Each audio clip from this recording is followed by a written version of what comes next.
Hello दोस्तों, तो आप सभी का स्वागत है हमारा यूट्यूब चैनल मिशन 2 पे। तो दोस्तों आज मैं क्लास 9th का साइंस का मॉडल सेट 3 लेकर आया हूँ। ठीक है, जैसे कि आप लोग को पता है कि टर्म 2 का जो एग्ज़ाम होने वाला है ये 16 से 30 जून के बीच में हो जाएगा।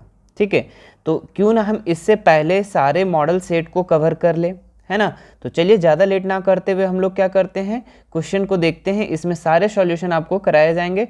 ठीक है, जिस तरह से इसका साइंस का सेट 1 सेट 2 जो दोनों कराया गया है, इसी प्रकार सेट 3 भी कराया जाएगा।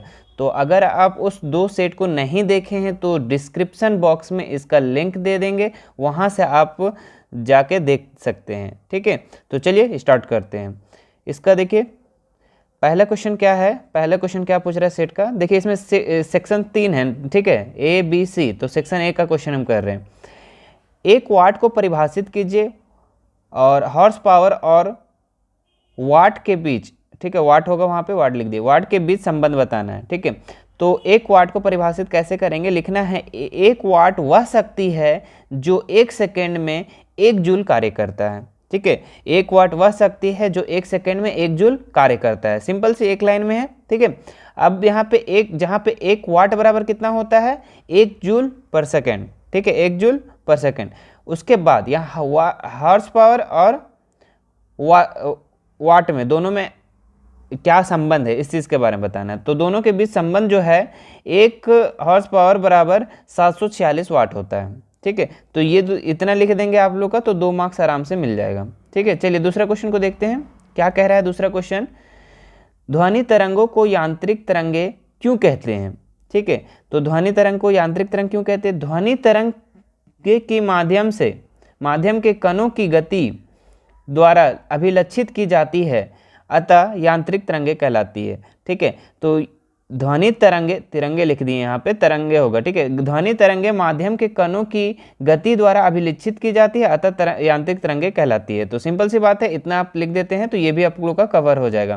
तो आप लोग स्क्रीनशॉट इसका ले सकते हैं आप लोग। ठीक है, चलिए क्वेश्चन नंबर 3 को हम लोग देखते हैं।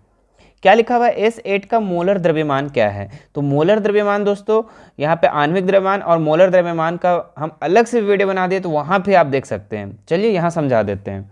S8 का मोलर द्रव्यमान, ठीक है, S का मतलब क्या होता है, S का मतलब क्या होता है, सल्फर।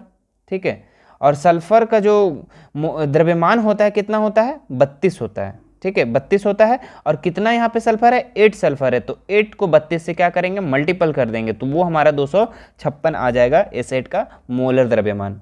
ठीक है, सल्फर का द्रव्यमान कितना होता है, 32, और उसका ये कितना यहाँ पे सल्फर है, 8, तो 8 से मल्टीपल करेंगे, डायरेक्ट लिख देंगे। ठीक है, चलो इसका अगला क्वेश्चन देखते हैं। 1 U हाइड्रोजन तथा 1 ग्राम हाइड्रोजन की परमाणु की संख्या कितना होगा। तो दोस्तों इसका आंसर आप लोग को लिखना है 6.022 इंटू 10 का पावर 23। ठीक है, इतना लिख देंगे तो आप लोग का यहाँ से भी कवर हो जाएगा। ठीक है, तो याद रखना है आप लोग को 1 U हाइड्रोजन या फिर 1 ग्राम हाइड्रोजन अगर पूछ दिया तो इतना होता है। ठीक है, चलिए परमाणुओं की संख्या इतना होता है। चलिए क्वेश्चन नंबर 5 को देखते हैं हम लोग। Na का मतलब क्या होता है, सोडियम। क्या होता है, सोडियम। ठीक है, और इसका इलेक्ट्रॉनिक विन्यास पूछ रहा है और संयोजी इलेक्ट्रॉन की संख्या पूछ रहा है। ठीक है, तो आप लोग को यहाँ पे इलेक्ट्रॉनिक विन्यास, सबसे पहले सोडियम का परमाणु संख्या याद करना होगा। ठीक है, जैसे परमाणु संख्या कैसे होता है, hydrogen, helium, lithium, beryllium, boron, 1 से 20 तक का आप लोग का ये बुक में भी दिया हुआ है। ठीक है, तो सोडियम का कितना होता है, 11 नंबर होता है। अच्छा, ये कैसे यहाँ पे होते हैं। ठीक है, इसका इलेक्ट्रॉनिक विन्यास कैसे होता है, तो पहला घर में आपका 2 होगा, चूंकि 2 घर में फुलफिल हो जाता है। दूसरा घर आपका 8 लेता है। ठीक है, तीसरा घर भी 8 लेता है, लेकिन हमारे पास तो 10 तो हो गया, तो 1 हो जाएगा बाहर। ठीक है, तो तीसरा घर में कितना हो गया, 1। तो अब बताओ इसको भरने के लिए कितना का जरूरत पड़ेगा, तो 7 और जरूरत पड़ेगा। ठीक है, 7 और जरूरत पड़ेगा। तो क्या ये 7 लेगा या फिर 1 किसी को दे देगा, तो 1 किसी को दे देगा। ये घर खाली है, तो इसका संयोजी इलेक्ट्रॉन संख्या कितना हो जाएगा, 1+। ठीक है, इसको संयोजकता भी कहते हैं। अब 1+ क्यों होगा, चूंकि ये देगा, लेगा तो माइनस, देगा तो प्लस। ठीक है, तो ये हम लोग का आंसर हो जाएगा 5 नंबर का। चलिए इसी तरह से हम लोग देखते हैं 6 नंबर क्वेश्चन, मलेरिया नामक बीमारी किस मच्छर से होता है।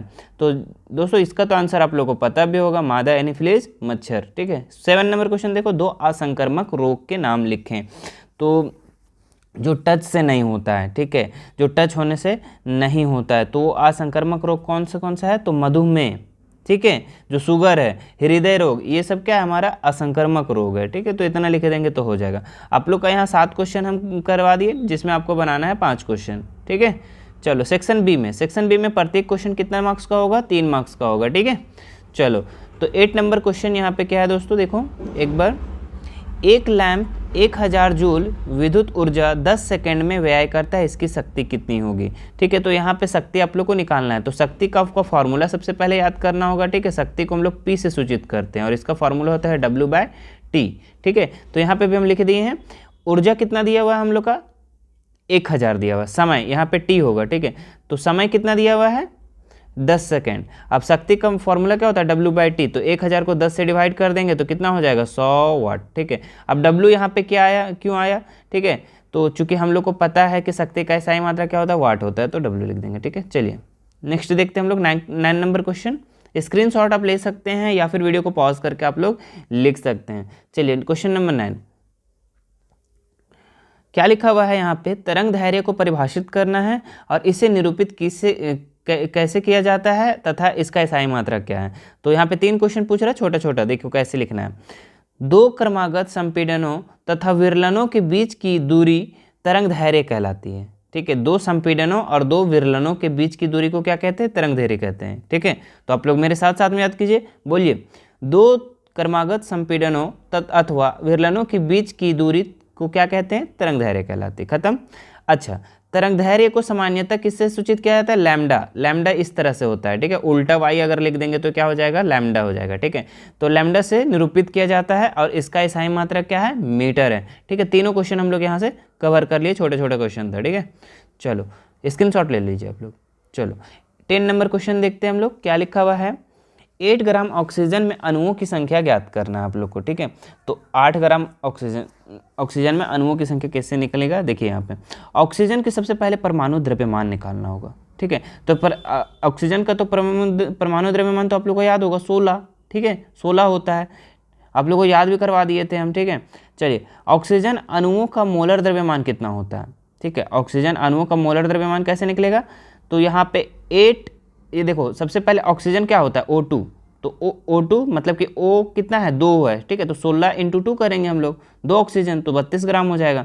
चलिए नेक्स्ट देखते हैं, यहाँ से हम लोग का निकल गया क्या, मोलर द्रव्यमान। आगे देखते हैं अणुओं की संख्या कैसे निकलता है, तो प्रदत्त द्रव्यमान बटा मोलर द्रव्यमान, ठीक है, और इंटू आवोगाद्रो की संख्या, ठीक है। तो प्रदत्त द्रव्यमान कितना है, देखिए यहाँ पे 8 ग्राम दिया हुआ था पहले से, ठीक है, प्रदत्त। और अभी हम लोग मोलर द्रव्यमान कितना निकाले, देखिए तो 32, ठीक है। तो 8/32 होगा यहाँ पे, तो लिख दिए हम लोग यहाँ पे 8/32, ठीक है। प्रदत्त द्रव्यमान लिख दिए 8 और मोलर द्रव्यमान लिख दिए 32। ये जो दिख रहा है आप लोग को, ये इसका सूचित करते हैं हम लोग, ठीक है। प्रदत्त द्रव्यमान को M से सूचित करते हैं, मोलर द्रव्यमान को बड़ा M से सूचित करते हैं, और इंटू आवोगाद्रो की संख्या को N0 से हम लोग सूचित करते हैं। तो उसी को हम लोग यहाँ पे लिखें इंग्लिश से। तो 8 बाय कितना हो जाएगा, 32, इंटू आवोगाद्रो की संख्या तो आप लोग को याद होगा, ठीक है, सेट 2 में बताए थे 6.022 × 10⁻23। तो आप लोग छोटा छोटा सा फॉर्मूला याद करते रहिए, ठीक है। तो आप लोग का ये सब क्वेश्चन नहीं छूटेगा। अब क्या करना है, यहाँ पे इसका कैलकुलेशन करना है। तो कैलकुलेशन करने के बाद हम लोग का आ जाता है 1.5005 × 10⁻23, ठीक है। और इसको हम लोग लिख सकते हैं 1.51 भी लिखेंगे तो चलेगा, इतना भी लिख देंगे ना आप, ये बीच वाला जो दिख रहा है इतना भी लिख देंगे तो आंसर कोई गलत नहीं होगा, ठीक है। और इतना नीचे वाला भी लिख देंगे तो कोई दिक्कत नहीं, ठीक है। अप्रॉक्स करके ले लिया गया है। चलो तो इसको भी आप स्क्रीनशॉट ले लो। चलिए इसके बाद हम लोग 11 नंबर क्वेश्चन को देखते हैं, क्या लिखा हुआ है। निम्नलिखित के द्रव्यमान ज्ञात करना है आप लोग को, ठीक है, मास ज्ञात करना है। तो 5 मोल नाइट्रोजन परमाणुओं में, तो सबसे पहले यहाँ पे मोल की संख्या निकालना है, ठीक है। तो मोल संख्या कितना दिया हुआ हम लोग का, पहले से 5 दिया हुआ है। और परमाणु का मोलर द्रव्यमान कितना है, तो नाइट्रोजन का परमाणु द्रव्यमान कितना है बताइए। नाइट्रोजन का परमाणु द्रव्यमान होता है 14, ठीक है। कितना होता है द्रव्यमान, 14 होता है। और N का द्रव्यमान का फॉर्मूला होता है, मतलब यहाँ पे बोल रहा है नाइट्रोजन का द्रव्यमान, ठीक है, नाइट्रोजन का द्रव्यमान निकालने बोल रहा है। तो नाइट्रोजन का द्रव्यमान का फॉर्मूला होता है मोलर द्रव्यमान इंटू मोल संख्या। तो मोलर द्रव्यमान कितना निकला, 14, और मोल संख्या कितना था, 5। तो 5 और 14 को इंटू करेंगे तो 70 ग्राम हो जाएगा हम लोग का नाइट्रोजन का द्रव्यमान निकल जाएगा। ठीक है, द्रव्यमान निकालने बोल रहा था नाइट्रोजन का।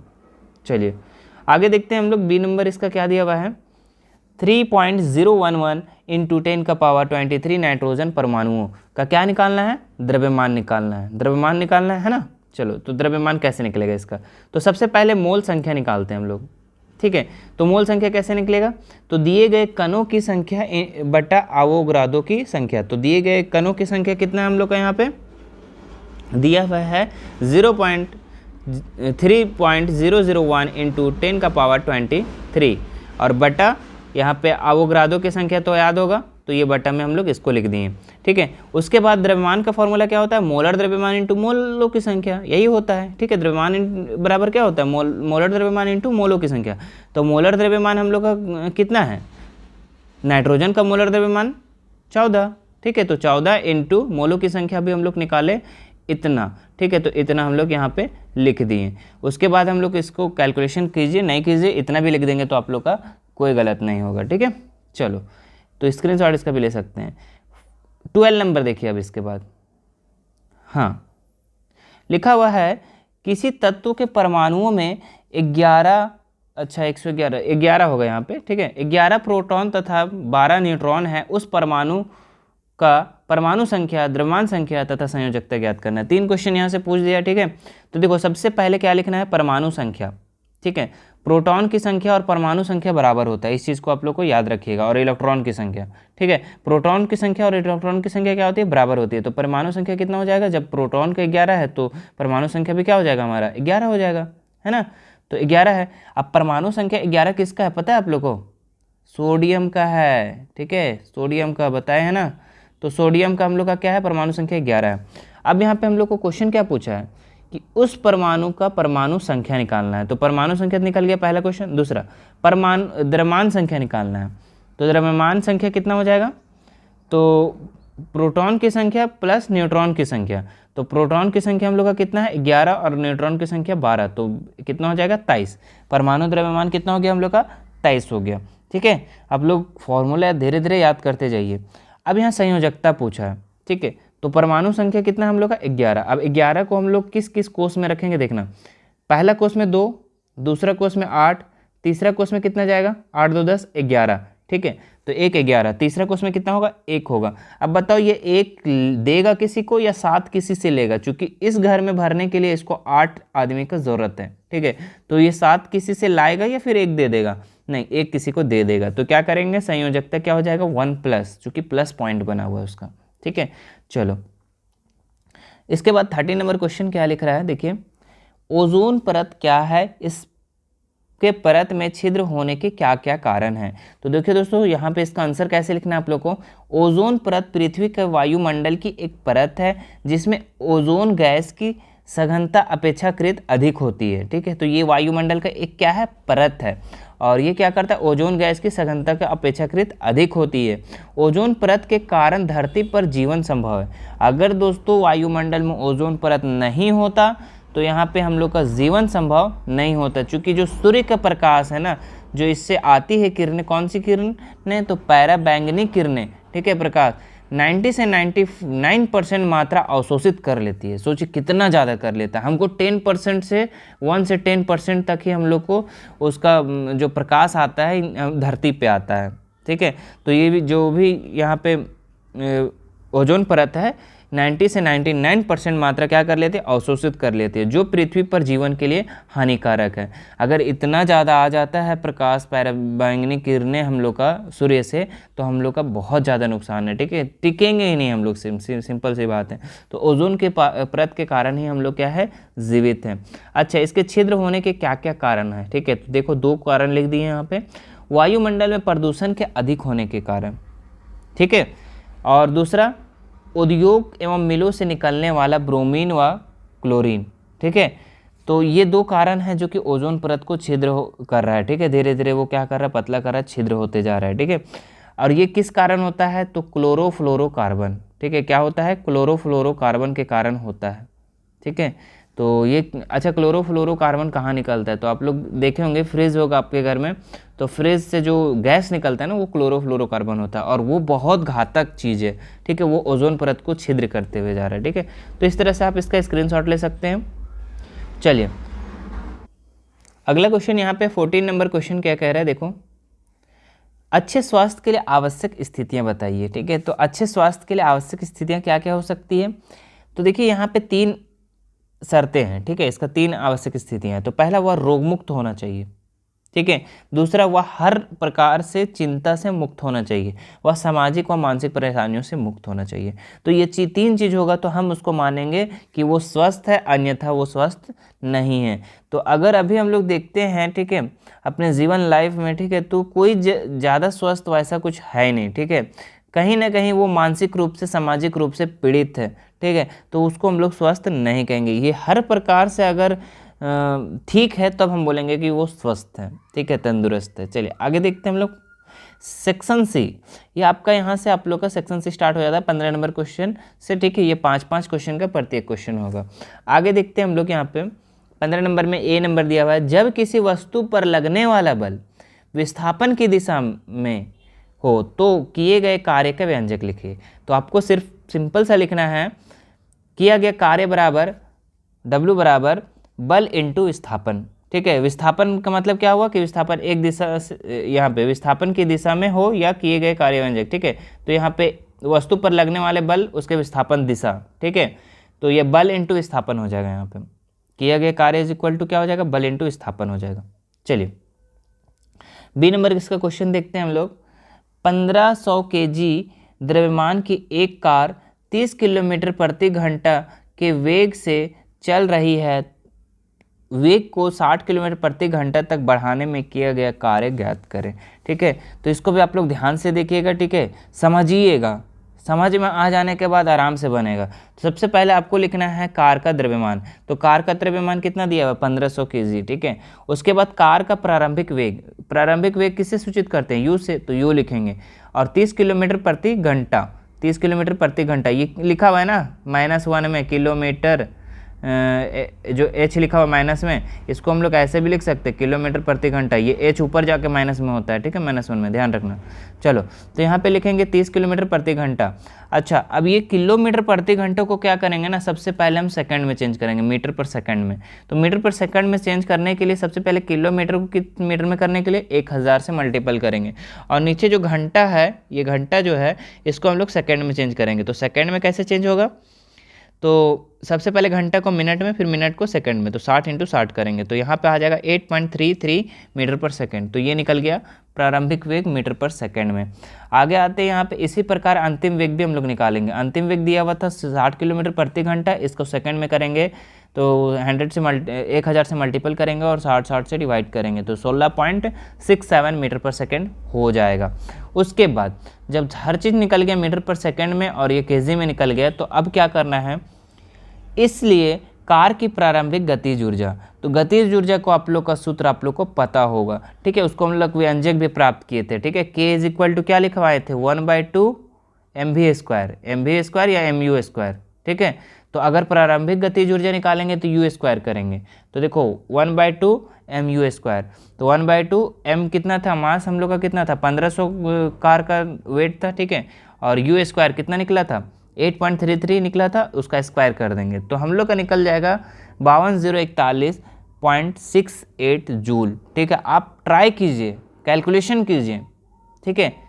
उसके बाद फिर देखिए बन जाएगा, ठीक है। आप कैलकुलेशन नहीं करेंगे, सिर्फ देखने से ये नहीं, न्यूमेरिकल क्वेश्चन देखने से सिर्फ नहीं बनता है, उसको आप ट्राई जब तक नहीं करते हैं, ठीक है। तो ट्राई कीजिए, इसको कैलकुलेशन करके देखिए क्या ये गलत है, सही है, कुछ देखो, करेंगे तभी होगा आगे, ठीक है। चलो इसके बाद इसी प्रकार कार की अंतिम गतिज ऊर्जा निकालेंगे। तो 1/2 mv², तो m था 1500 और v कितना था हम लोग का, देखो v अभी निकाले थे हम लोग 16.67 का स्क्वायर करेंगे तो निकल जाएगा 2084 0.68 जूल। ठीक है, अब यहाँ पे हम लोग का निकल गया यहाँ पे प्रारंभिक गतिज ऊर्जा और अंतिम गतिज ऊर्जा। जब दो ऊर्जा निकल जाएगा तो किया गया कार्य का फॉर्मूला होता है गतिज ऊर्जा में जो परिवर्तन हुआ, प्रारंभिक में और अंतिम में क्या परिवर्तन हुआ। तो देखो यहाँ अंतिम में कितना हो गया था 2084 16.68 और प्रारंभिक था 52041.68। दोनों का माइनस करेंगे वही हम लोग का क्या निकल जाएगा, किया गया कार्य, कितना कार्य हुआ। ठीक है, सिंपल सी बात है दोस्तों, शुरू में कितना काम हुआ था, बाद में कितना काम हुआ। ठीक है, और दोनों का अंतर में ही क्या बोलेंगे कि इतना काम हुआ है ना। शुरू में मान लो कि 0 का काम हुआ, बाद में वो 10 काम हो गया, तब दोनों का डिफरेंस को हम बोलेंगे कि 10 का काम हुआ। 0 और 10 का डिफरेंस 10 है ना। तो इसी प्रकार यहाँ पे भी है। तो इसको आप स्क्रीनशॉट ले लो और एक बार खुद से ट्राई करो, 1 बार 2 बार 3 बार। ठीक है, करो, हो जाएगा। चलो, इसके बाद 16 नंबर क्वेश्चन को हम लोग देखते हैं। अनुप्रस्थ और अनुदैर्ध्य तरंग में 3 अंतर लिखे। तो अनुप्रस्थ और अनुदैर्ध्य तरंग में 3 अंतर आप लोग को लिखना है। देखिए क्या लिखा है सबसे पहले में, अनुप्रस्थ तरंग में माध्यम के कण मध्यमान स्थिति के इर्द गिर्द की दिशा में लंबवत कंपन होते हैं। देखिए अनुप्रस्थ तरंग होता है ना, जो ऐसे होता है, ऊपर नीचे ऊपर नीचे ऊपर नीचे, है ना। चलो, और जैसे जल का सतह में कैसे होता है, ऊपर नीचे आगे बढ़ते जाता है। सितार का तार, इसमें भी यही होता है, जो टन टन सा आवाज़ करता है तो ऊपर नीचे ऐसे होता है ना। हाँ, तो ये हम लोग का क्या हो गया, अनुप्रस्थ तरंग। ठीक है, मतलब बढ़ते जा रहा है। अच्छा, अनुदैर्ध्य तरंग में क्या लिखेंगे, अनुदैर्ध्य तरंग में कण मध्यमान स्थिति के इर्द गिर्द गति की दिशा में कंपन करते हैं। कहने का मतलब ये कैसे कंपन करता है ना, कि यहाँ पे संपीड़न है मतलब, ठीक है, फिर यहाँ पे विरलन हो जाएगा, दूर हो जाएगा, फिर यहाँ संपीड़न हो जाएगा। ठीक है, इस तरह से करके एक समांतर क्रम में जाएगा। ठीक है, तो इसको हम लोग क्या कहेंगे, अनुदैर्ध्य तरंग। और ये जैसे में हो जाएगा ध्वनि का तरंग। ध्वनि तरंग का होता है, ये इसको ट्रांसफर करता है, ये इसको ट्रांसफर करता है, वो आगे करते जाता है। ठीक है, और ये समांतर चलते जाता है। चलो आगे देखते हैं हम लोग। इसका बी नंबर अंतर में क्या लिखना है, यह क्रमशः ऋग एवं गर्त उत्पन्न करते बढ़ती है। कहने का मतलब कि ये ऊपर श्रृंग में चला जाता है और नीचे गर्त में, फिर श्रृंग फिर गर्त, ऐसे करते हुए चला जाता है। और बी नंबर में यहाँ पे देखिए, यह क्रमशः संपीड़न विरलन उत्पन्न करते बढ़ती है। मतलब कि ये क्या होता है, कभी संपीड़न होता है, मतलब एकदम पूरा सटा और फिर विरलन थोड़ा दूर, फिर यहाँ सट जाता है, मतलब ये कण इसको ट्रांसफर कर रहा है, ये कण इसको ट्रांसफर कर रहा है। ठीक है, समांतर क्रम में तो ये होता है। ठीक है, संपीड़न और विरलन करते हुए बढ़ती है। तो सी नंबर में अंतर लिखना है, यह ठोस या द्रव की सतह से गमन करता है, गैस में यह तरंग उत्पन्न नहीं होता है, और यह तीनों में होता है, ठोस द्रव गैस तीनों में गमन करता है। तो इतना लिख लेना है आप लोग को। मतलब डी नंबर अब देखो, यह तरंग ध्रुवित हो सकता है और यह तरंग ध्रुवित नहीं हो सकता है। मतलब ये रिटर्न आ सकता है, ये रिटर्न नहीं आ सकता है। सिंपल सी बात है, ये 4 अंतर है। आप 4 अंतर को अच्छा से लिख लो। चलो, इसके बाद बी नंबर सवाल क्या है, देखो बहुत ही आसान सवाल है दोस्तों। ठीक है, निम्न से संबंधित आवृत्तियों का प्रास क्या है। तो आश्रव्य ध्वनि, ठीक है, आश्रव्य ध्वनि जो होता है कितना होता है, तो 20,000 हर्ट्ज से कम होता है। ठीक है, और ये जो सुनता है ना, ये कुत्ता बिल्ली ये सब सुन सकता है। 20,000 हर्ट्ज से अगर कम साउंड है तो हम लोग नहीं सुन सकते हैं। ठीक है, इतना कम साउंड को। अच्छा, हम लोग कितना सुन सकते हैं, तो प्राश्रव्य ध्वनि को हम लोग सुन सकते हैं 20,000 नहीं, ये प्राश्रव्य ध्वनि जो है ये हम लोग भी नहीं सुन सकते। ठीक है, ये बहुत ज़्यादा है। ठीक है, जैसे सोनार वगैरह में काम आता है ये। ठीक है, पनडुब्बी वगैरह में जो होता है ना, वो जहाज वगैरह में, वहाँ पे प्राध्वनि का प्रयोग करते हैं। अच्छा, हम लोग कौन सा सुन सकते हैं, तो अवश्रय नहीं, श्रव्य ध्वनि को सुन सकते हैं। ठीक है, श्रव्य ध्वनि को हम लोग सुन सकते हैं, जो कि 20 से 20,000 हर्ट्ज तक होता है। 20 से 20,000 हर्ट्ज तक होता है, इतना तक हम लोग सुन सकते हैं। 20 से कम नहीं सुन सकते हैं और 20,000 हर्ट्ज से अधिक नहीं सुन सकते हैं। अच्छा, ये प्राध्वनि जो है ना 20 नहीं होगा, 20,000 होगा। ठीक है, ये लिख लेना, इसको नोट डाउन कर लेना। ठीक है, 20,000 हर्ट्ज से अधिक होगा। चलो, 20,000 हर्ट्ज से अधिक, 20,000 हर्ट्ज से अधिक होगा। टाइपिंग में स्प्रिंट है। ठीक है, तो ध्यान रखिएगा। चलिए 17 नंबर सवाल देखो, रेदरफोर्ड का परमाणु का नाभिक मॉडल क्या था। ठीक है, तो रेदरफोर्ड नहीं या रदरफोर्ड होगा। ठीक है, तो रदरफोर्ड ने सोने के पत्थर पर पत्तल पर एक कण का आघात कर परमाणु के बारे में निम्नलिखित निष्कर्ष निकाला जिसे रदरफोर्ड का नाभिकीय सिद्धांत कहते हैं। ठीक है, तो इतना लिख लीजिएगा। अच्छा, ये इसका मॉडल में क्या क्या था, तो परमाणु गोलाकार होता है, ये बताया रदरफोर्ड, जो बताया हम लोग को, क्या बताया कि परमाणु जो होता है क्या होता है, गोलाकार होते हैं। दूसरा क्या बताया, परमाणु का अधिकांश भाग खाली होता है। और यहाँ पे तीसरा, परमाणु का संपूर्ण धन आवेश एवं लगभग संपूर्ण द्रव्यमान परमाणु के केंद्र में केंद्रित रहता है जिसे नाभिक कहते हैं। ठीक है, तीसरा हो गया। चौथा में आप लोग को लिखना है नाभिक का आयतन परमाणु के कुल आयतन की तुलना में नगण्य होते हैं। तो दोस्तों ये वेरी वेरी इंपॉर्टेंट क्वेश्चन है। ठीक है, तो इसको आप लोग याद कर लो। ठीक है, तो चलिए इसके बाद हम लोग ए नंबर हो गया ये। ठीक है, यहाँ रेडफोर्ड नहीं रदरफोर्ड होगा। ठीक है, रदरफोर्ड लिख लीजिएगा वहाँ पे। चलिए अगला देखिए, बी नंबर में क्या है, रदरफोर्ड के परमाणु मॉडल में क्या कमियां थी और नील्स बोर उन कमियों को दूर करने के लिए परमाणु का क्या नया मॉडल बताया। ठीक है, तो इसका देख लेते हैं हम लोग क्या क्या कमियां था ये परमाणु मॉडल में, और फिर इसके बाद नील्स बोर जो इस कमियों को दूर करने के लिए परमाणु मॉडल बनाया वो कौन सा नाम था। ठीक है, तो देखिए इसमें क्या लिखना है, रदरफोर्ड के परमाणुिक मॉडल की मुख्य कमी यह थी कि इससे परमाणु का स्थायित्व का पता नहीं चलता था। मतलब इससे परमाणु का स्थायित्व का पता नहीं चलता था। जब कोई आवेशित कण त्वरित होता है तो वो ऊर्जा को विकृत करता है। विकिरण की इस उत्सर्जन द्वारा इलेक्ट्रॉन में ऊर्जा की कमी होगी जिसके कारण उसकी कक्षा के आकार का संकुचन होगा। ठीक है, फलस्वरूप कुछ ही समय में इलेक्ट्रॉन नाभिक से टकरा जाएगा। रदरफोर्ड यह नहीं समझा पाए वास्तव में ऐसा क्यों होता है। तो यहाँ पे इनका कमियाँ ये जो था रदरफोर्ड का ये जो मॉडल बताया उनकी कमियाँ ये सब था। ठीक है, जो ये कि वास्तविक रूप से अच्छा से समझा नहीं पाए इस चीज़ को। ठीक है, और इसमें अस्थायित्व का पता नहीं चलता था। अच्छा, अगला क्वेश्चन इसी में दिया हुआ, नील्स बोर उन कमियों को दूर करने के लिए क्या नया मॉडल बताया। तो दोस्तों नील्स बोर जो थे, ठीक है, डेनिश वैज्ञानिक नील्स बोर जो 1912 में, कब 1912 में एक परमाणुिक मॉडल प्रस्तावित किया जिसका नाम दिया परमाणुिक मॉडल। ठीक है, जिसे बोर परमाणुिक मॉडल कहा जाता है। ठीक है, तो बोर परमाणुिक मॉडल। ठीक है, इसको आप लिख लीजिएगा, यहाँ पे नहीं लिखा हुआ है, बोर परमाणुिक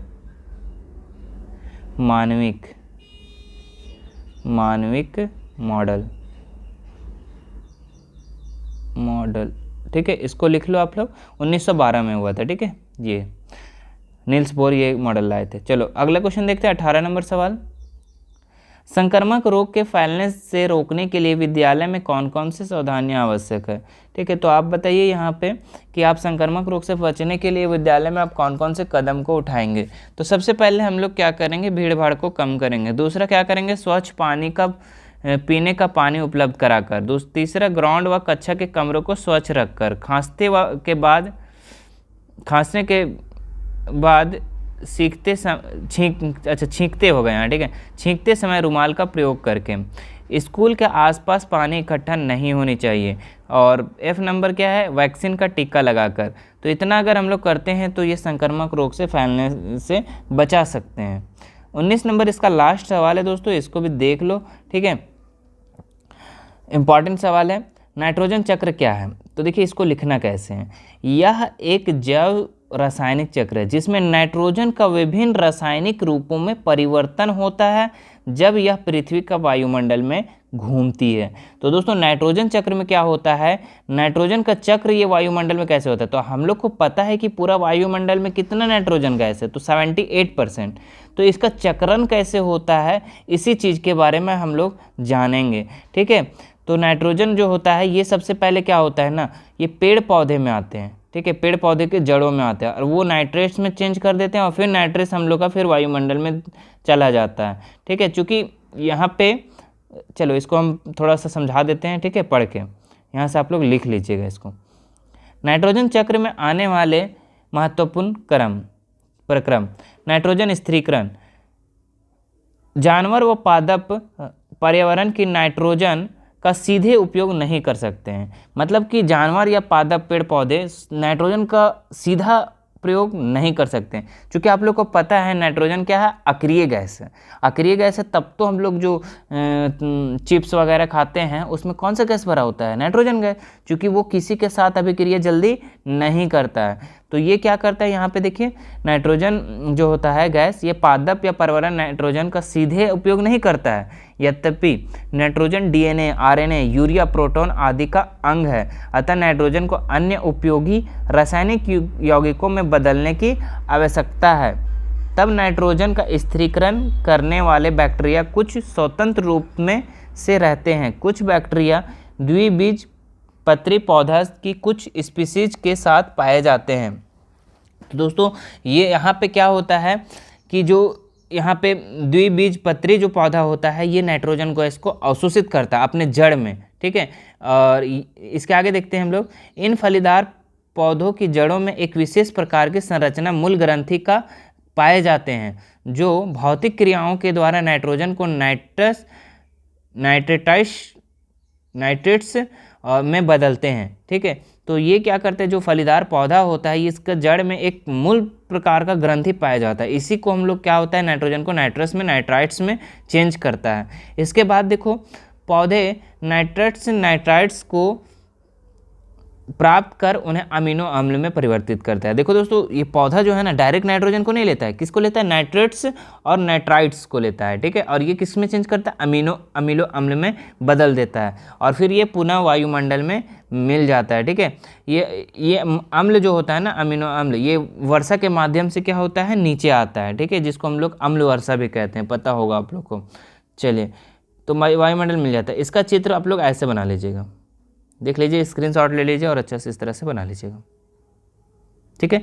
तो दोस्तों ये वीडियो आप लोग को अच्छा भी लगा होगा, ठीक है। उम्मीद करते हैं आप लोग को वीडियो अच्छा लगा होगा, तो आप लाइक ज़रूर कर दीजिएगा और सब्सक्राइब जरूर कर दीजिएगा, और चैनल पे नए हैं तो और अपने रिलेटिव्स फ्रेंड्स को शेयर कर दीजिएगा। चलिए दोस्तों मिलते हैं अगले वीडियो में हम लोग, ठीक है। धन्यवाद।